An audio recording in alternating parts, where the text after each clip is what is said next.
Hello everybody, I'm Jeff Archfiend, and these are my thoughts on Traja. This was an interesting episode, if a little overly cliched. I'll start with the obvious for me about what I liked. That Twilight actually does something as a princess. Finally, some actual duties for her to perform. Even if it is just kind of like generally sitting and waving until someone comes along with a problem for her, which, according to them, has never actually come up before.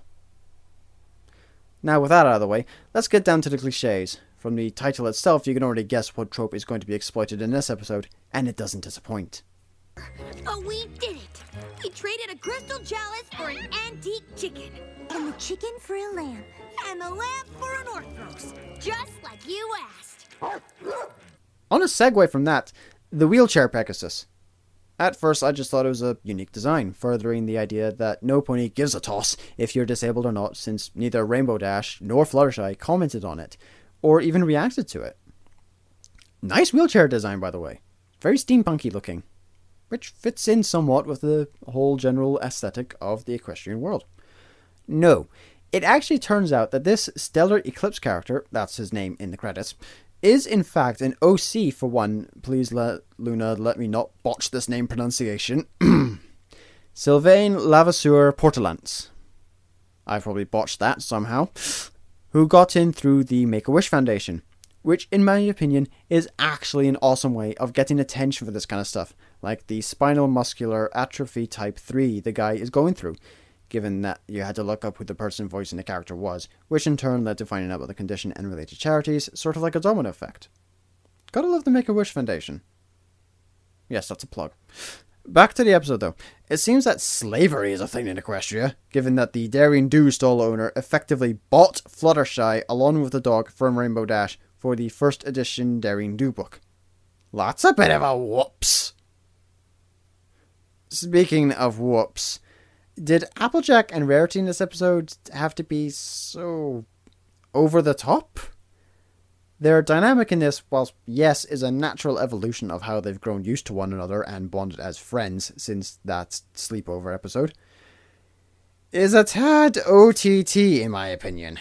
And the items they wanted to get, really? The brooch I can almost see some pony trying to haggle all their stuff for, since jewellery tends to be expensive and all, sentimental value gets added on, and you generally get people looking through tunnel vision.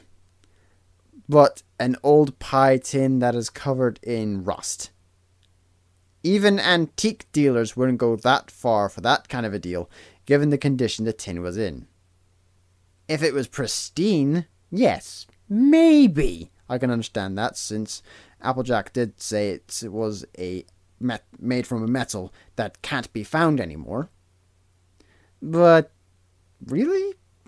I don't know. Just seems they were forcing the issue to get the I'm the better friend sketch to play out.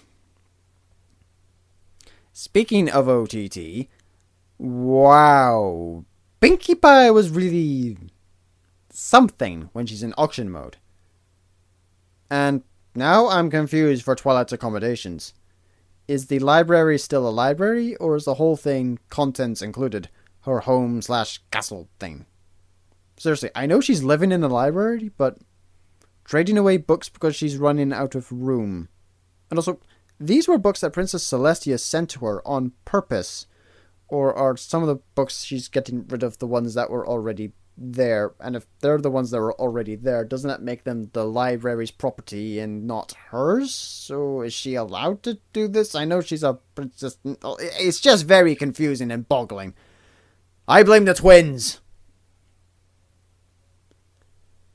Well, we got some sentimentality out of this, with Twilight deciding at the end of it all to keep the books, because each book she had a connection to when a particular episode happened, which was very nice. I'm Jeff Archfiend, signing out.